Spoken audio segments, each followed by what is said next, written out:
ಎಲ್ರಿಗೂ ನಮಸ್ಕಾರ ಪ್ರಿಯ ವೀಕ್ಷಕರೇ, ನನ್ನ ಗುರು ಪರಂಪರೆ ಯೂಟ್ಯೂಬ್ ಚಾನಲ್ಗೆ ಸ್ವಾಗತ. ಎಷ್ಟೋ ಜನ ಹೆಣ್ಮಕ್ಳು ಚಿನ್ನವನ್ನು ತುಂಬ ಇಷ್ಟಪಟ್ಟು ತಗೊತಾರೆ. ಹಾಗೆ ತಗೊಂಡು ಅದನ್ನು ಅಲ್ಲಂದ್ರಲ್ಲೇ ಇಟ್ಬಿಡ್ತಾರೆ.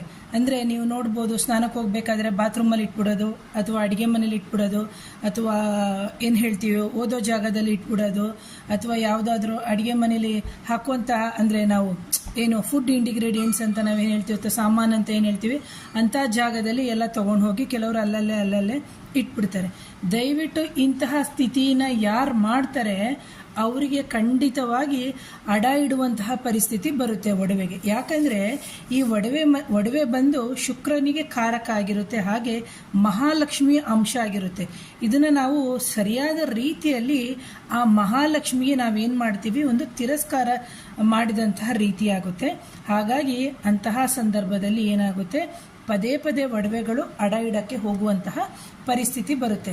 ಹಾಗೆ ಇನ್ನು ಕೆಲವರು ಏನು ಮಾಡ್ತಾರೆ ಅಂತಂದರೆ, ಮೂಗ್ಬೊಟ್ಟುನ, ಅಂದರೆ ನಾವು ಪ್ರತಿಯೊಬ್ಬರು ಹೆಣ್ಮಕ್ಳು ಇಷ್ಟಪಟ್ಟು ತೊಗೊಳ್ತೀವಿ ಅಂತ ನಾನು ಹೇಳಿದೆ.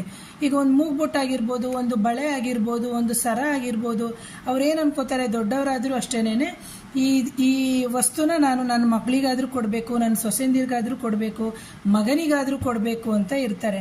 ಬಟ್ ಆದರೆ ಕೆಲವರಿಗೆ ಕೊಡೋಕ್ಕೆ ಆಗಲ್ಲ. ಅದಕ್ಕೆ ಕಾರಣ ಏನು ಅಂತಂದರೆ, ನಾವು ತಂದಿರುವಂತಹ ನಕ್ಷತ್ರಗಳು ತುಂಬಾ ಇಂಪಾರ್ಟೆಂಟ್ ಆಗುತ್ತೆ. ಆ ನಕ್ಷತ್ರಗಳು ಯಾವ ದಿನವನ್ನು ಬಂಗಾರವನ್ನು ಖರೀದಿ ಮಾಡಬೇಕು ಅಂತ ಅದನ್ನು ಮುಂದಿನ ದಿನದಲ್ಲಿ ಹೇಳ್ತೀನಿ.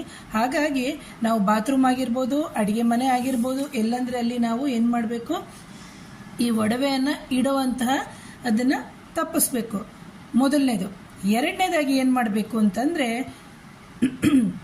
ಇಂತಹ ಒಡವೆಗೆ ಅಂತ ಹೇಳ್ಬಿಟ್ಟು ನಾವು ಒಂದು ಬಾಕ್ಸ್ನ ತಂದಿಟ್ಕೋಬೇಕು. ಅದನ್ನು ನೀವು ಮರದ ಬಾಕ್ಸ್ ಆಗಿರ್ಬೋದು, ಅಥವಾ ಏನು ಹೇಳ್ತೀವಿ, ಇತ್ತೀಚಿನ ದಿನಗಳಲ್ಲಿ ಲೇಟೆಸ್ಟ್ ಆಗಿ ಸಿಗುತ್ತಲ್ಲ, ಒಂಥರ ಸಿಲ್ವರ್ ಕೋಟೆಡ್ ಆಗಿರುವಂಥದ್ದು ಬಾಕ್ಸು. ಹಿಂದಿನ ಕಾಲದಲ್ಲಿ ನೀವು ನೋಡ್ಬೋದು, ಎಷ್ಟೋ ಜನ ನಮ್ಮ ಹಿರಿಕರು ಅಥವಾ ನಮ್ಮ ಅಜ್ಜಿದಿರು ಅವರೆಲ್ಲ ಏನು ಮಾಡೋರು ಅಂದರೆ, ಟ್ರಂಕ್ಗಳು ಅಥವಾ ಪೆಟ್ಟಿಗೆಗಳು ಅಂತ ಏನಿರ್ತಿತ್ತು ಅದರಲ್ಲಿ ಅವರ ಒಡವೆಯನ್ನು ಒಂದು ಬಾಕ್ಸ್ ಒಳಗಡೆ ಹಾಕ್ಕೊಂಡು ಆ ಕೀನ ತೆಗೆದ್ಬಿಟ್ಟು ತಮ್ಮ ಸೊಂಟದಲ್ಲಿ ಇಟ್ಕೊಳ್ಳೋರು. ಅದಕ್ಕೆ ಅಂತ ಒಂದು ಸೇಫ್ಟಿ ಮೆಜರ್ ಮಾಡೋರು, ಅಥವಾ ಏನು ತನ್ನ ವಸ್ತುನ ತಾನು ಯಾರಿಗೂ ಕೊಡಬಾರ್ದು, ಇಂಥವ್ರಿಗೆ ಕೊಡಬೇಕು ಅನ್ನೋದು ಅವರ ಮನಸ್ಸಿನಲ್ಲಿ ಇರ್ತಿತ್ತು. ನಾವು ಇವತ್ತಿನ ದಿನ ಆ ಥರ ಅಲ್ಲ.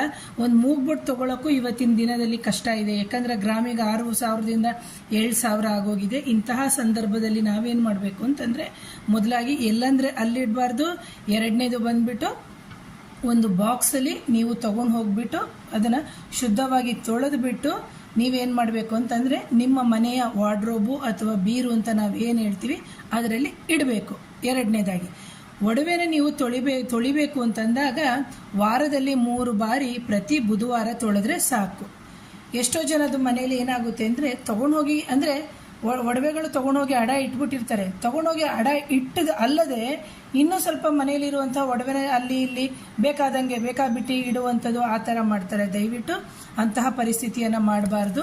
ಯಾಕಂದರೆ ಇದು ಮಹಾಲಕ್ಷ್ಮಿಯ ಅಂಶನೇ ಆಗಿರೋದ್ರಿಂದ ನೀವೇನು ಮಾಡಬೇಕು ಅಂದರೆ, ಪ್ರತಿ ಬುಧವಾರ ಬಂದು ಉಳಿದಿರುವಂತಹ ಒಡವೆಯನ್ನು ತೆಗೆದು, ಅಂದರೆ ಅಡ ಇಟ್ಟಿರೋದು ಅಲ್ಲದೆ ಬಾಕಿ ಒಡವೆಗಳು ಅಂತ ನಾವೇನು ಹೇಳ್ತೀವಿ, ಅದೊಂದು ಸಣ್ಣ ಉಂಗುರನೇ ಆಗಿರ್ಬೋದು, ಒಂದು ಸಣ್ಣ ಮೂಗ್ಬೊಟ್ಟೆ ಆಗಿರ್ಬೋದು, ಅದನ್ನು ನೀವು ಶುದ್ಧವಾದ ಅರಿಶಿಣ ಮತ್ತು ಉಪ್ಪಲ್ಲಿ ತೊಳಿಬೇಕು. ಮೂರನೇದಾಗಿ ತೊಳೆದುಬಿಟ್ಟು ಮಹಾಲಕ್ಷ್ಮಿಯ ಫೋಟೋದ ಮುಂದುಗಡೆನೆ ನೀವು ಇಟ್ಬಿಟ್ಟು ಏನು ಮಾಡಬೇಕಾಗುತ್ತೆ ಅಂತಂದರೆ, ಅದಕ್ಕೆ ಸಾಂಬ್ರಾಣಿಯನ್ನು ತೋರಿಸ್ಬೇಕು. ಸಾಂಬ್ರಾಣಿಯನ್ನು ತೋರಿಸ್ಬಿಟ್ಟು ಆ ನಂತರದಲ್ಲಿ ನೀವು ತಗೊಂಡು ನಿಮ್ಮ ವಾರ್ಡ್ರೋಬಲ್ಲಿ ಏನಿದೆ ವಾರ್ಡ್ರೋಬ್ ಹಾಕ್ಕೊಳ್ಳಿ. ಇಲ್ಲ ನಾನು ಅದನ್ನು ಧರಿಸ್ಕೋತೀನಿ ಅಂತ ಹೇಳಿದರೆ ಧರಿಸ್ಕೋಬೋದು. ಹಾಗಾಗಿ ನನ್ನೆಲ್ಲ ಪ್ರೀತಿಯ ವೀಕ್ಷಕರು ಈ ಪದ್ಧತಿಯನ್ನು ಮಾಡಬೇಕು ಅಂತ ಹೇಳ್ತೀನಿ. ಎಷ್ಟೋ ಜನ ಏನು ಮಾಡ್ತಾರೆ ಗೊತ್ತಾ, ಅಯ್ಯೋ ನಾವು ಕಷ್ಟದಲ್ಲಿದ್ದೀವಿ ಅಂತ ಹೇಳ್ತಾರೆ ಹೊರತು ಆ ಬಿಡಿಸ್ಕೊಂಡು ಬಂದಿರುವಂತಹ ಒಡವೆನ ಮತ್ತೆ ನಾವು ಉಳಿಸ್ಕೊಳ್ಬೇಕು ಅಂತ ಯಾವ ರೀತಿ ಅಂತ ಗೊತ್ತಿಲ್ಲ. ಯಾಕಂದರೆ ಕಷ್ಟ ಅಂತ ಹೇಳಿದಾಗ ಮನುಷ್ಯರಿಗೆ ಪ್ರತಿಯೊಬ್ಬರಿಗೂ ಇರ್ತದೆ. ವಿದ್ಯಾಭ್ಯಾಸಕ್ಕೆ ಇಡ್ಬೋದು, ಅಥವಾ ಮನೆ ಮಾರಾಟಕ್ಕೆ ಇರ್ಬೋದು, ಸೈಟ್ ಸೇಲ್ಗೆ ಇಡ್ಬೋದು, ಅಥವಾ ಏನು ಮಕ್ಕಳು ಮದುವೆಗೆ ಅಂತ ಇಡ್ಬೋದು, ಅಥವಾ ಗಂಡನ ಅನಾರೋಗ್ಯ ಅಥವಾ ಹೆಂಡತಿಯ ಅನಾರೋಗ್ಯ, ಅಂದರೆ ಸಮಸ್ಯೆಗಳು ಅಂತ ಬಂದಾಗ ನಮಗೆ ಹಲವಾರು ರೀತಿಯ ಸಮಸ್ಯೆಗಳು ಬರುತ್ತೆ.